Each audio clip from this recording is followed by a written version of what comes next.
around us to be a new and better place in the name of Rotary. We thank you for pulling us together for this fine food and for the folks who serve us. Amen. Amen. I pledge allegiance to the flag of the United States of America and to the republic which it stands, one nation, under God, indivisible, with liberty and justice for all. God bless America. Stand beside her and to light in the light. From the mountains to the prairies, to the ocean, like the foam. God bless America, my home, sweet home. R.I.P.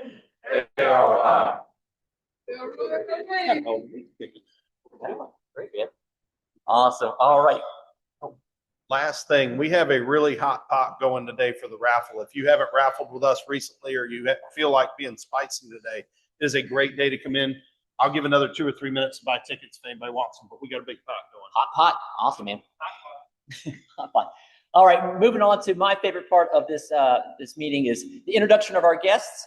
We love that you're here. 2 people I want to really quick highlight is Sarah Perdue, our speaker today with the North Carolina Department of Justice. She's going to be talking about avoiding scams and frauds.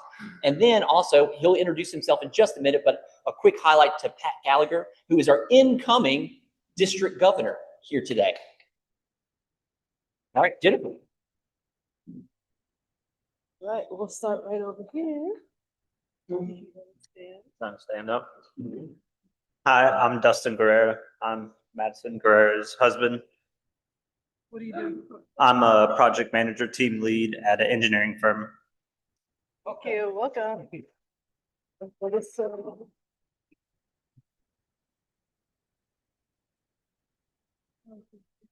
Oh, sorry. Hi, Pat Gallagher. As Harrison said, I'm the incoming district governor, so I've got still got a few weeks, but it's coming up fast. I appreciate the chance to be here, get to meet with all of you, and particularly talking to Tommy, who's going to be your incoming president, who's going to make a great president. He is going to miss the installation banquet, though. So if anybody wants to come and represent him, today is the last day that you can register for the district installation banquet. So I wanted to throw that out there. But also getting a chance to meet your current president, Harrison, and all the people in your club here. It's just a pleasure to be here, and I appreciate the opportunity. Yeah.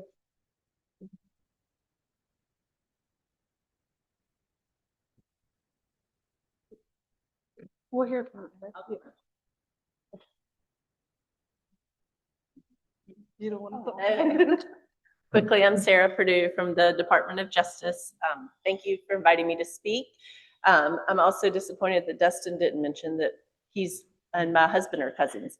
So I'm here with family as well. And I have with me Catherine Glassenkamp, who is our DOJ PPS intern this summer. Yeah. All right. Well, thank you so much, Jennifer. And real quick highlight to our Zoom family. Thank you so much for being here, as well as was it Ken? Ken Jordan. He is a visitor on our Zoom call. So thank you so much for being president of our Rotary Club. All right. Moving on, we have a quick service update by our own Kevin Summers, which I think he's doing some raffling right now. Kevin, you need to get your change back. Gotcha. Keep them modest. Well, first I want to talk about Wake Up and Read. I don't know if there's a slide up there for that. Yes. We did have some books show up today. So Terry's here. Terry, I didn't see. Is Sarah here? Okay. Terry and Sarah go together. So if you have any books, we will take them, continue to bring them in. But that project technically ended in May. We supported Wake Up and Read with book drive. And then second thing, Terry and Sarah also led this past Saturday. I think we have some pictures to share. A cleanup of furniture at Dix Park. This project was amazing. I got to hand it to Sarah. I'll give you credit as well. And there she is. She's walking in, so we'll embarrass her as she comes in the door. Yeah, give her a round of applause.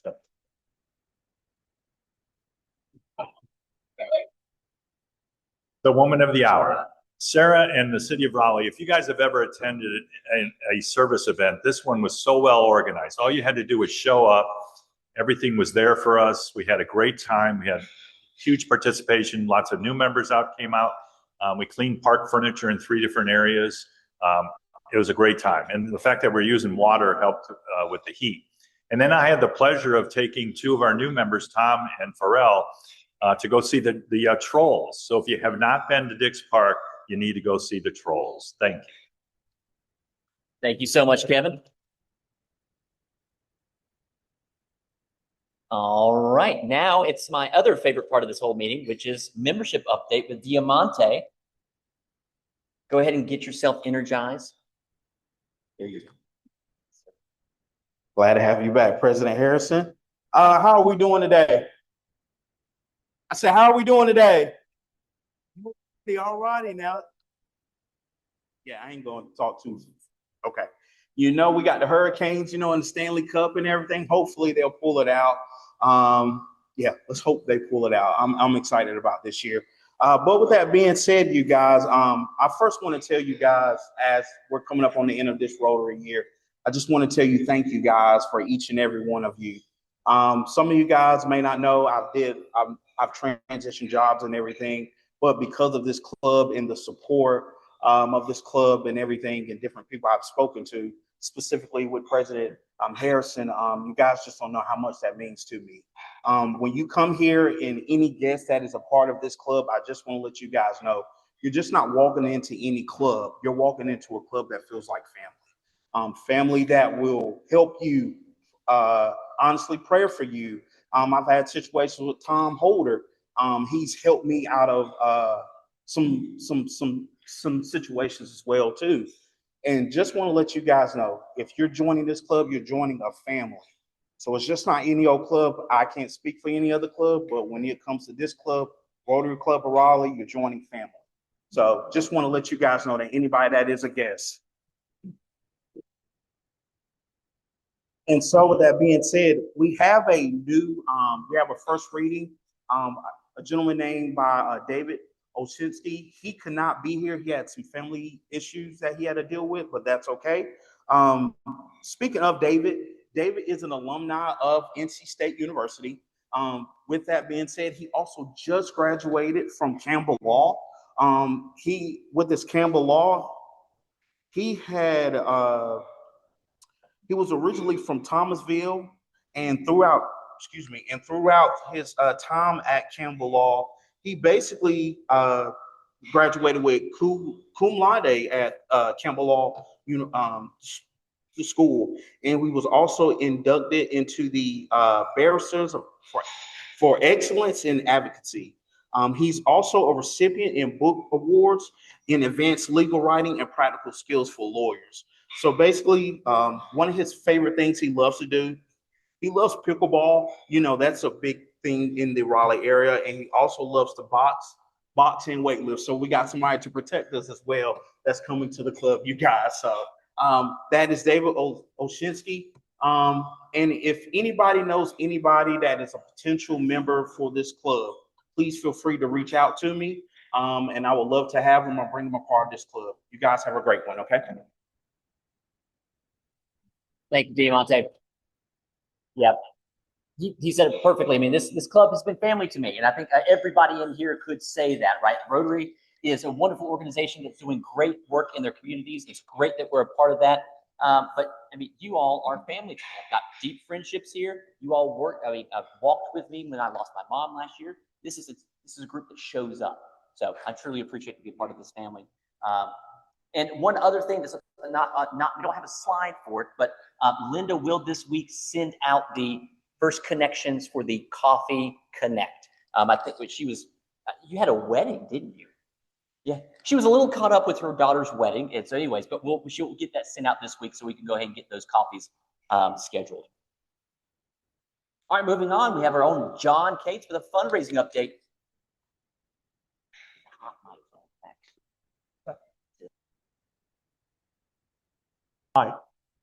Hey, we're so glad to see you guys today. Really excited about this upcoming weekend. We're going to go out in downtown Raleigh and put ribbons and bows on 250 of the oak trees to celebrate America 250. And I'm going to tell you a little bit of the story how we got this part of the project put together. And so last fall, I was talking to Surrey Roberts. I'm like, Surrey, we love oak trees, right? Surrey goes, yes, we love oak trees. He said, do you remember when people were coming back from Vietnam and we had yellow ribbons tied around the old oak tree? I said, yeah, I remember that. Surrey said, how about we do something like that with red, white, and blue ribbons? I'm like, that's a great idea, Surrey. And then I walk away and go like, how are we going to pull this off? So kind of pushed that to the back and said, I don't know that I really want to do that. By July, June of this fundraising season, I might be ready to kind of kick up and kick back. And Surrey kept saying, are we going to do the ribbons? Are we going to do the ribbons? And I kept going, I don't know. So when the troll artist was here and I got a chance to talk to the mayor, I said, Mayor Cal, Surrey Roberts thinks we should wrap 250 trees in red, white, and blue ribbons for the 4th of July. What do you think? She said, I love that idea. I've had the same idea. I will help with that. So the fact the mayor has agreed to come kind of kick us off, hopefully she'll show up. Surrey is what I consider the ultimate captain of what we're doing.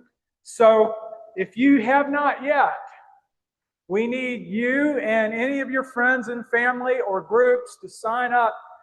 We're going to meet at 8:30 at Moore Square. We're going to be taught by a florist, Seung from Petal and Fern and Crabtree on 5 points how to tie ribbons. And then we're going to divide up in teams and pairs. And if I can get enough teams and pairs, everyone will do about 8 or 10 trees. It'll take an hour or two. And we'll have 250 trees in downtown Raleigh dressed up for the 4th of July. So, Surrey, thank you for your pushing of this. If it wasn't for you, I don't think we would be doing it.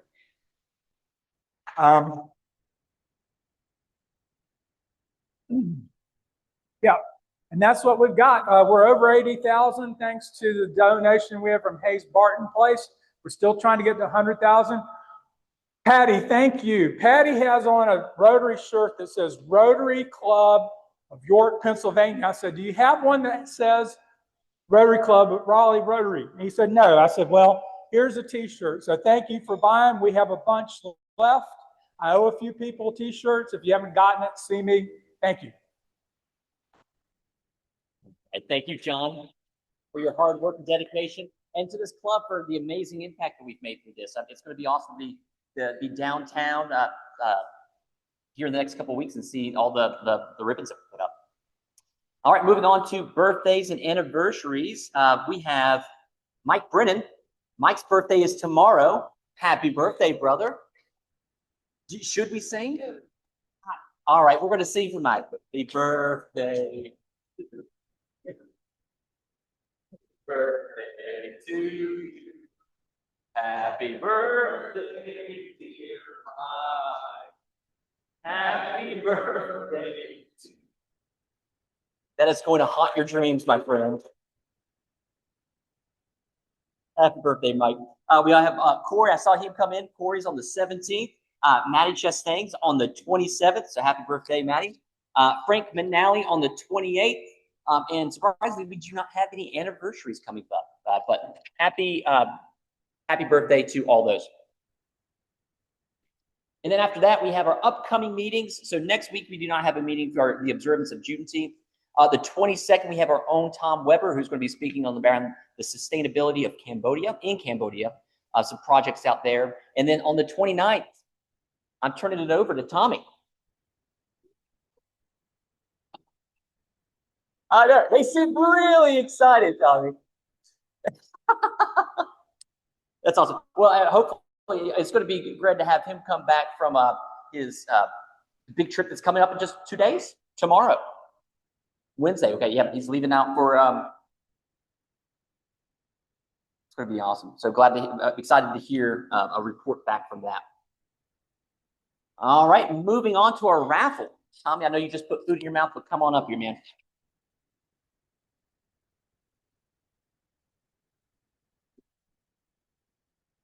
All right. We've got a good pot today. We got $70 in the pot for today's winner. We sold $210 of overall tickets, which I think might be our record. Harrison, why don't you get us a winner here? There we go. All right. We've got, if I call your name, come on up. You are 144541. 144541. Yeah. There we Jim go. Dorsett. All right, come on up, Jim. All right, here. Our cards are shrinking. Every time you win, you get a chance to pull a card. If you pull the winning card, you get the big pot. The big pot today is $600 and something. So if you can pull that, you'll be in good shape. And each week, when somebody pulls a losing card, we tear it up, throw it out. So your chances of winning increase each week. And then you donate $600. You would be welcome to do so. We would not require it, but you'd be very welcome. You pick any card you want, sir. You're looking for an ace of clubs. Oh, he's got an 8 of clubs. That's not a winner, Jim. Oh, hey, no, it's still a winner. You still get some money. Still get $70. So There we go. buy something nice. Oh, no.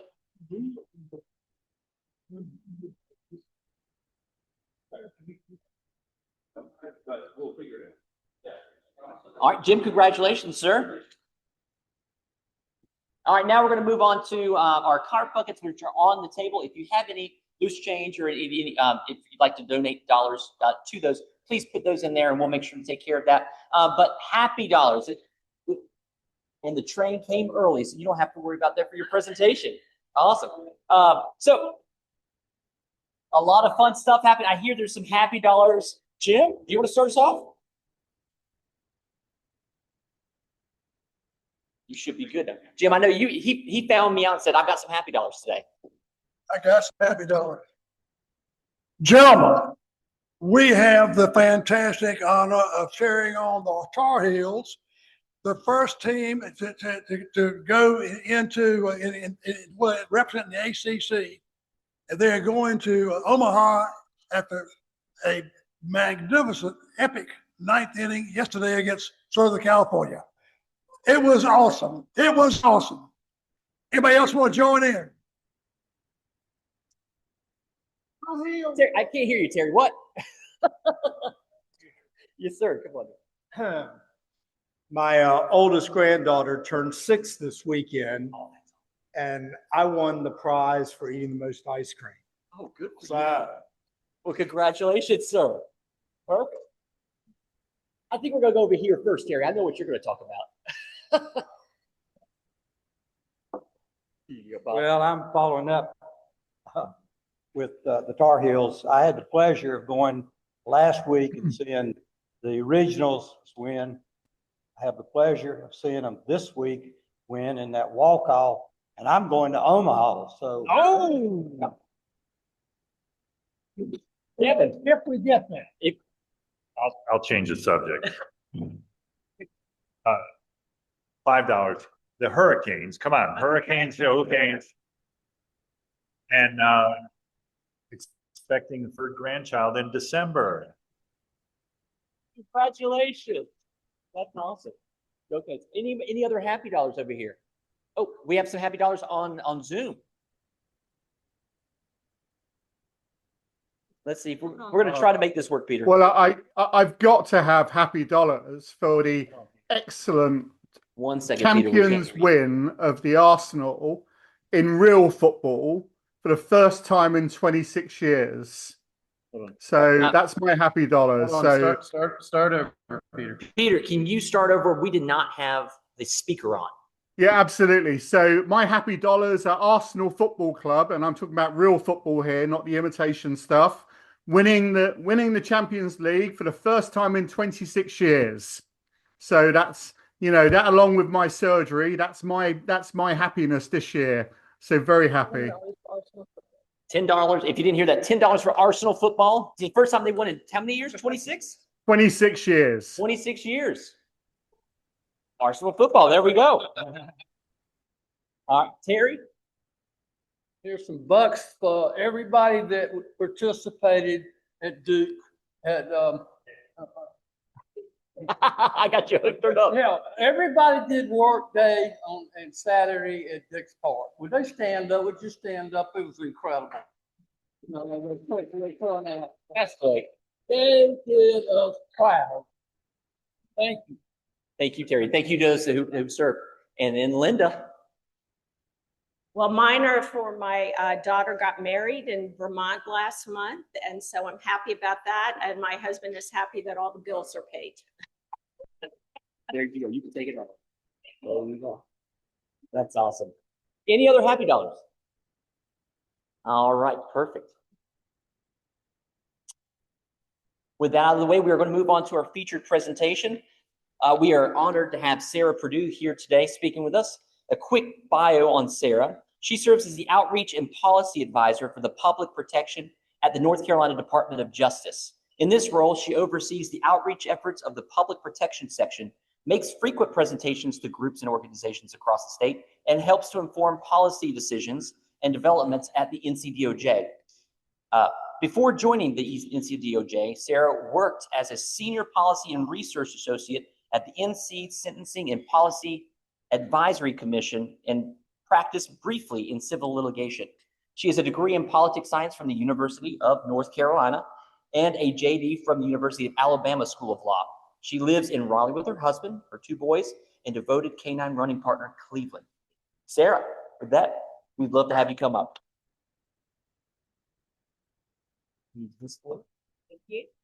Thank you. Thank you for that nice introduction and not so nice picture. So I'm glad to be here.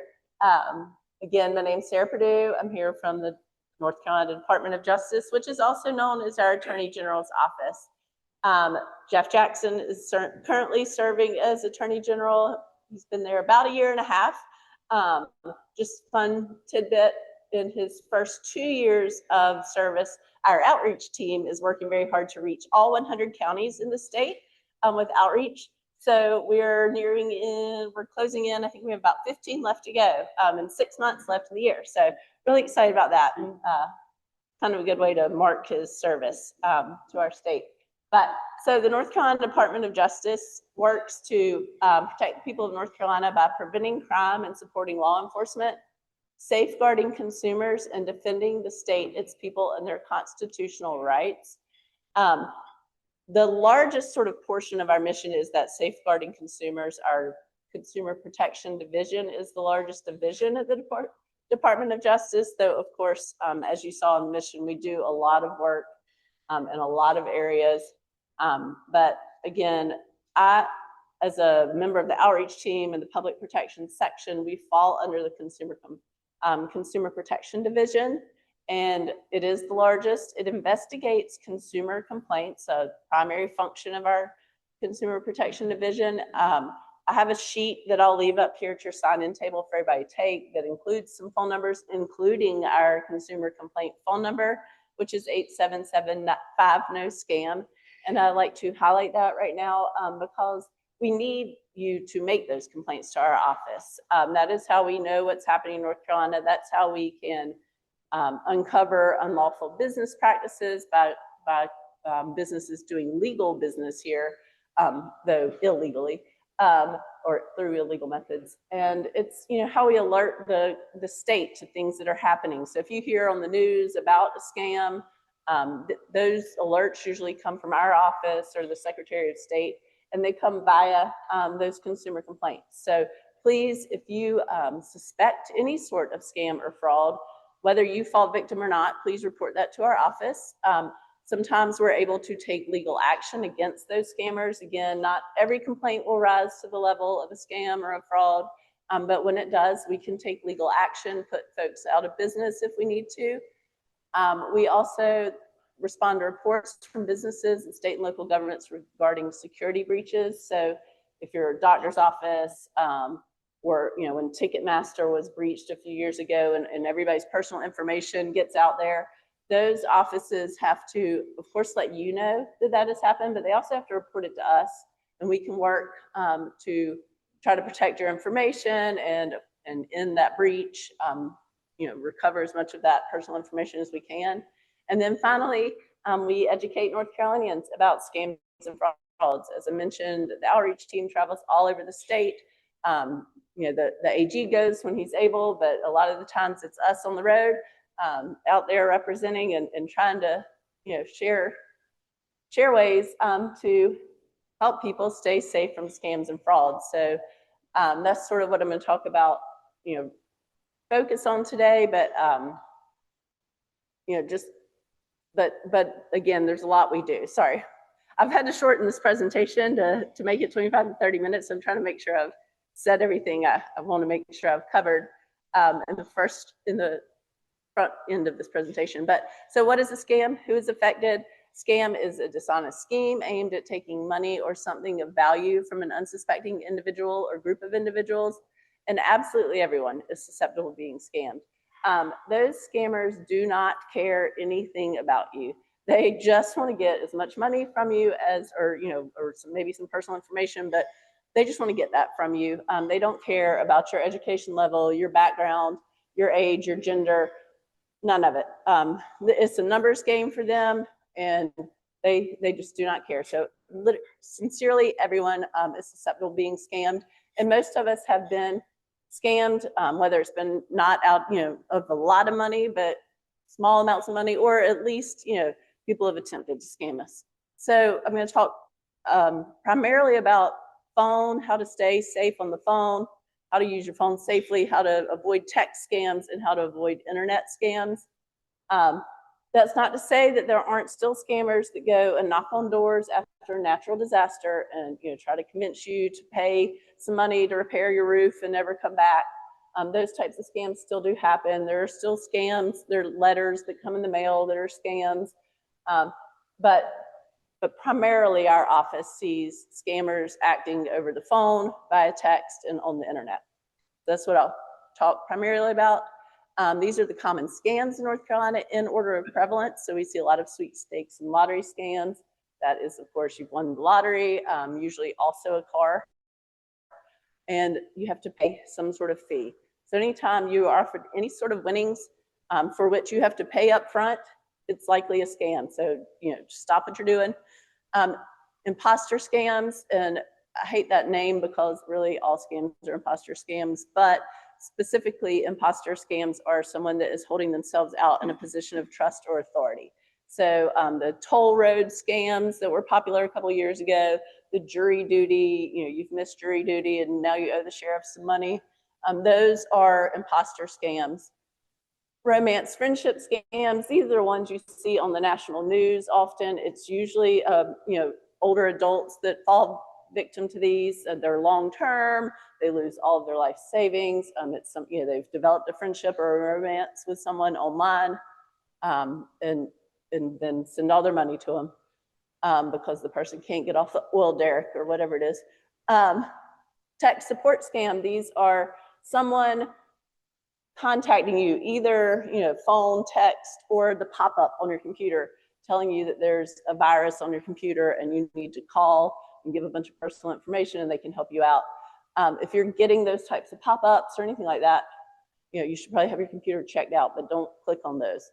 And then finally, grandparent scams, and that is it's usually a phone call. It's usually someone pretending to be a grandchild that's in trouble or hurt or injured or in jail.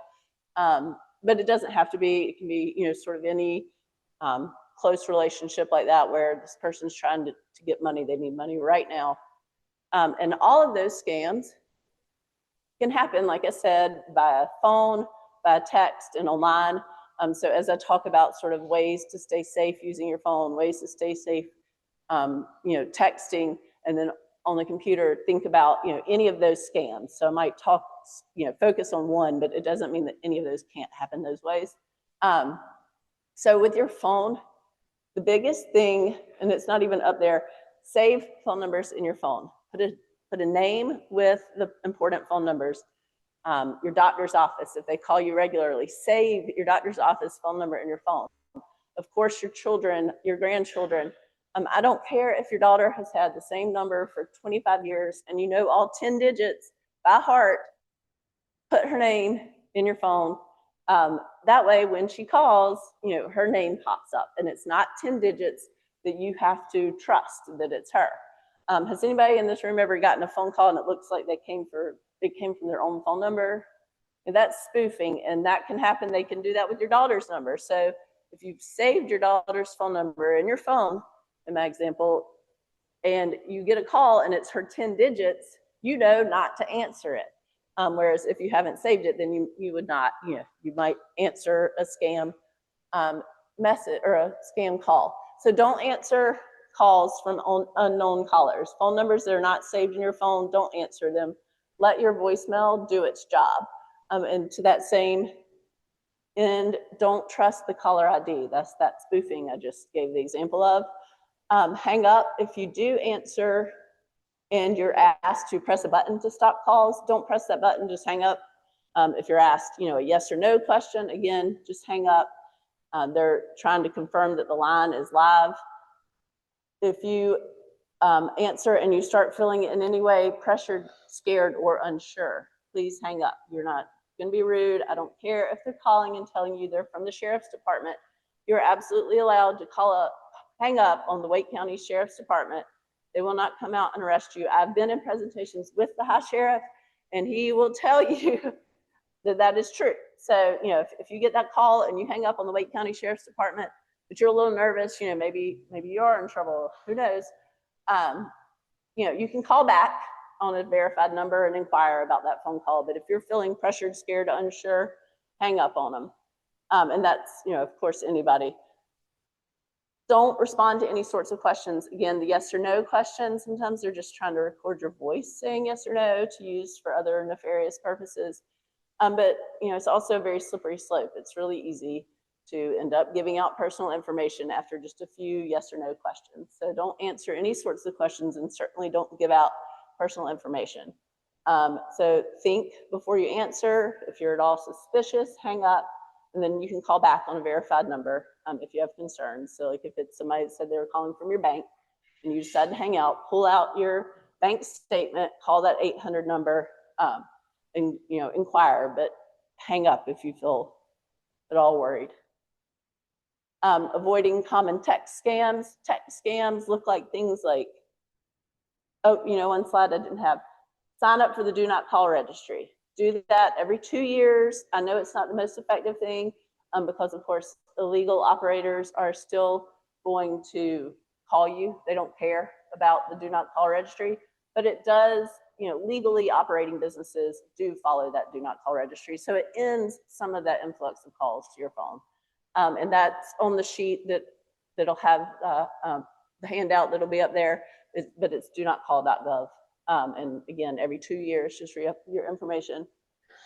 Common text scams, things like missed delivery notifications, your bank account's closing, your credit card is locked. And my credit card does send legitimate text messages about that. So you have to be careful about that, but just pull out your credit card and call the number on the back. Don't click on that link in that text. IRS or government agency questions, you're not going to get a lot of text messages from the government. They're certainly not going to text you to let you know they're coming to arrest you. But, I think Medicare or Medicaid will occasionally, I think it's Medicare, will occasionally send text messages. But if you're a Medicare recipient, again, pull out your car, call a verified number. Just be, wary of any of those text messages.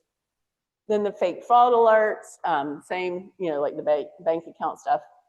And then the last one is the "Is this you" messages. Those stand out a little bit different. They look like they're from a 10-digit number. And it'll say something like, "Hey, how are you?" Or, "Hey, I got a new phone. Is this so-and-so?" But it's not a phone number that's saved in your phone. So another reason to save phone numbers in your phone. But they're just trying to start a relationship with you. So that is how we're seeing those romance and friendship scams start more and more frequently. They used to always start on social media, but now people are engaging in conversation with these people via text message that they've never met. And those people are very good at manipulating you and build a friendship. And next thing you know, you're investing your life savings in Bitcoin with someone that you've never met, only ever talked to via text message. So even those very innocuous looking text messages, be careful of those. Some things you can do to avoid all those text message scams. The biggest thing is do not click on the link. Most of the time it's a link in the text message. Don't respond to it. So that is this you message. Don't even say, hey, you have the wrong number. If it's truly a loved one or somebody that's lost their phone or gotten a new phone number, they'll call you. They'll get in touch with you. So you don't have to worry about not responding to those. And don't even send the word stop. I know that sometimes I get them and they'll say, send yes to stop these messages, or just delete it.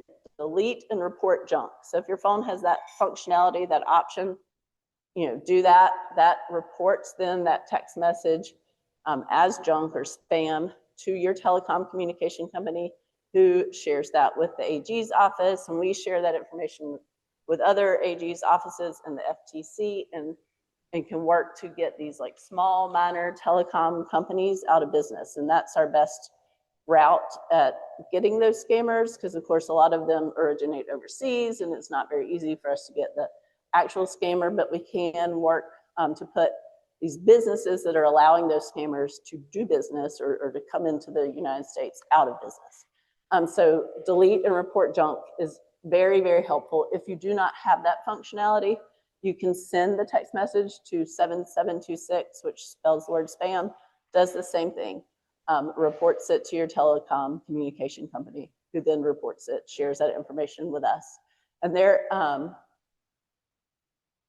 is a lady, one lady at our office that wants to know all of these things from you. Every robocall you get, every spam text message, it sounds horrifically boring, but she works very hard to trace these things back.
You all have words, it's not going to be hard to remember, so you figure out the favorite song lyric or a mantra from the Jesus Christ life. There's long, strong, which are specific numbers, or letters or numbers or symbols.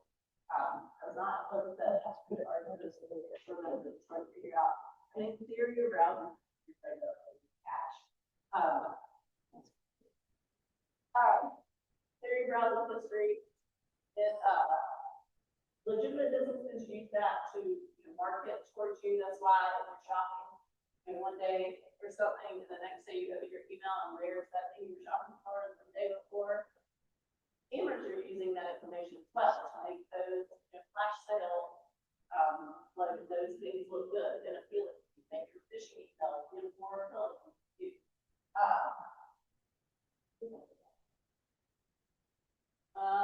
Don't click on link, go to the tab, enable your online banking and monitor your account that way. You don't have to do your banking online, just be familiar with your account, check them regularly. If your credit card number or your bank account has been compromised, a lot of the time you're going to make $1 purchase. And some very, very small purchase that you're unlikely to catch unless you're checking your bank account once a day, making sure that all those transactions that day were indeed ones. So that's why we recommend that. In industrial privacy settings, social media, and then consider the two-step option. It's much more secure than it's all financial. It is much more secure than walking on private. Couple everyday permission to avoid using debit card, we recommend credit card. If you are asked to pay using a gift card, cryptocurrency or a wire transfer, stop you're being scammed. Just we used to say you might be scammed, you need to stop doing it. You are being scammed, especially if they're telling you to go to it. That is, like 90% of your net. So hang up or stop and information unless you know that there are exercise caution, you can know, get out, etc. Nothing in here will drop from you that is debit card or it's not hard to put that one back. Wallet, all that is looking for a card, so you can't use it. Not a wallet. Shred thousands of personal information does not have to be a piece of shredder. It's hard to might back together.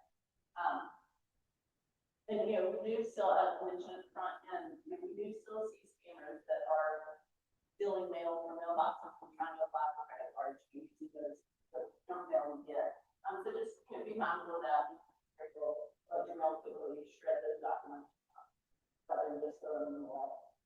You can get something in the mail or on your computer or you can question about it.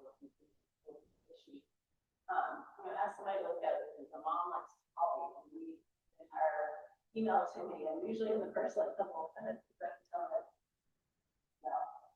but she'll read the whole thing. That's fine. I'd much rather do that than dealing back with the time for they try to do that.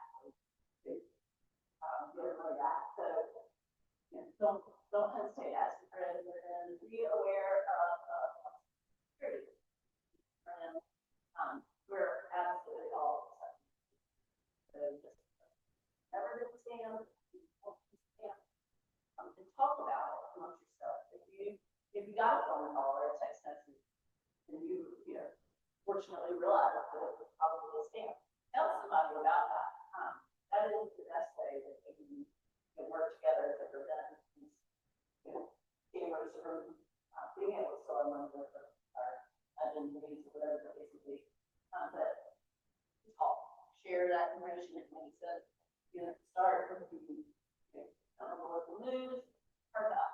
That's just the information from our office. It's pretty current.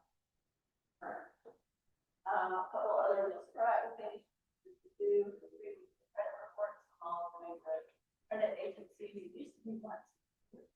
If any of those are being used. Now they do it weekly after the pandemic.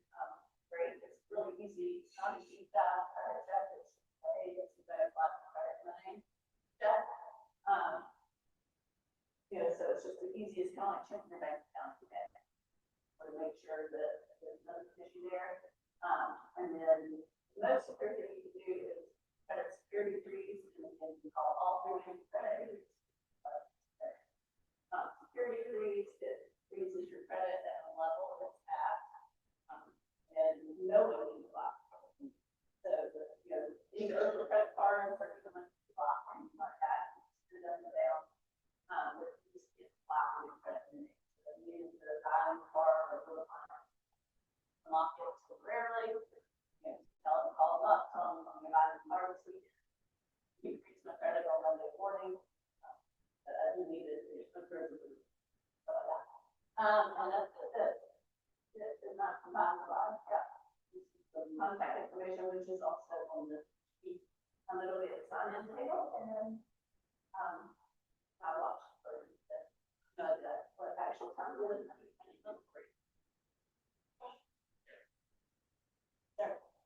They have much love prosecuting scammers.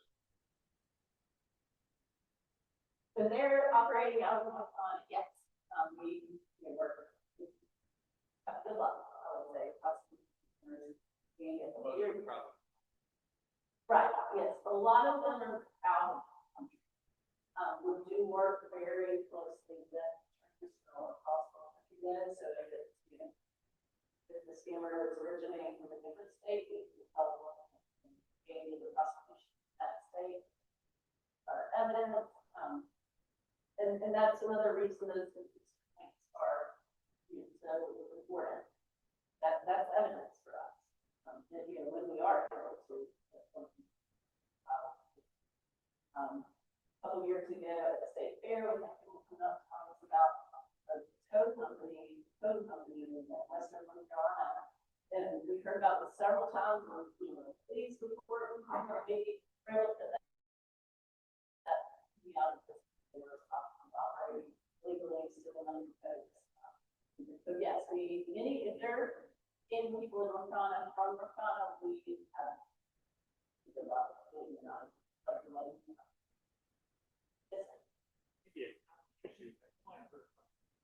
The news story a year or so ago was somebody in town here had came to the house, ordered Wake County to got a court. So we thankfully we do not hear any complaints about that. Really, I don't know if we've ever had any about it.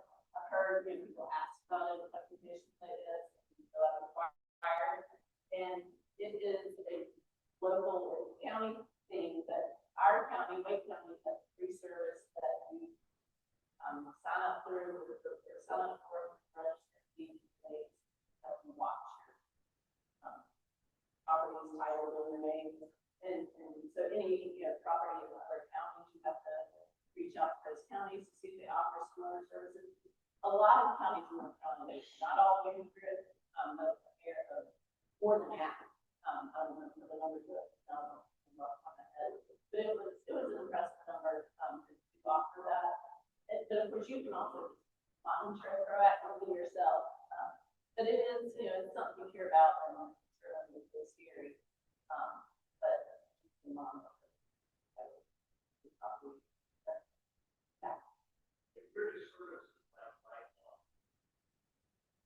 Well, so LifeLock is it would be similar to like credit security freeze, where they're just helping you monitor credit, something like that. We can't recommend any company like that. However, we investigate that and sort of check out. There's absolutely nothing wrong with LifeLock. Service is a value to you. It's definitely helpful. They're monitoring for credit and for that. I've had the service in the past. I've been victim of in a security breach.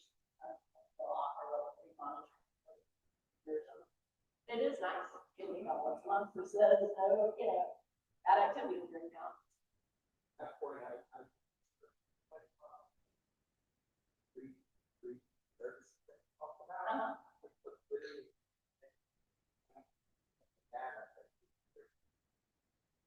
Right, yes, and that weekly credit report, I mean, that is super easy. It's really not,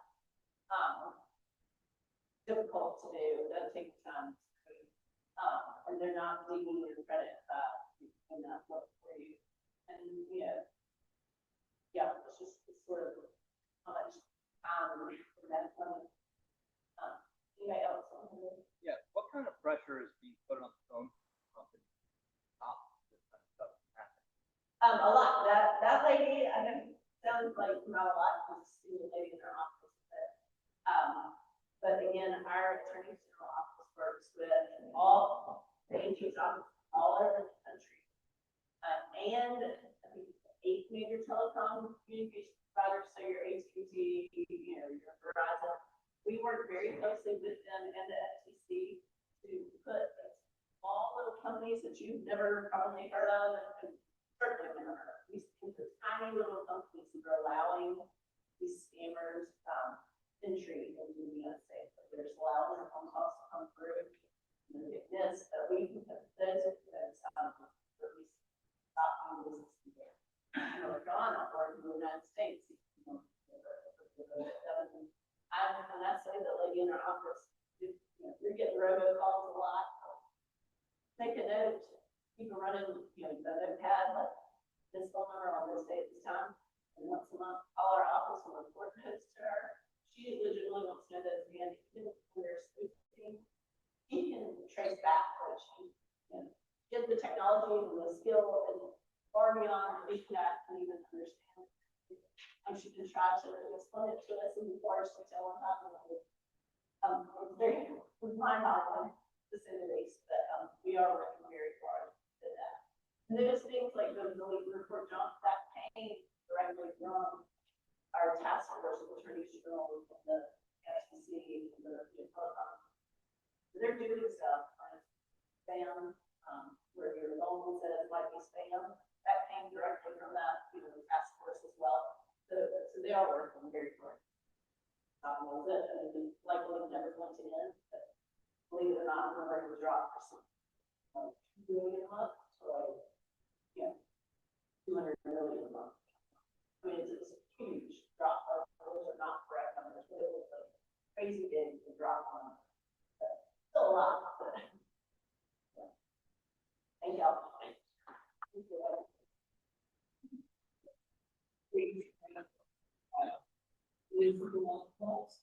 the answer to how do we do scanning and things like that stop, we need 4 people following the 4-way test. I mean, that's hard. Not people that have the 4-way test that first is true, which people follow. Thank you for getting it to your form. All right, we'll turn for the 86 meeting. Stand. Wait a second. But the things we think, say, and do. First, is the truth. Second, Will it concern? Will it build goodwill and better relationships? Will it be beneficial to all concerned?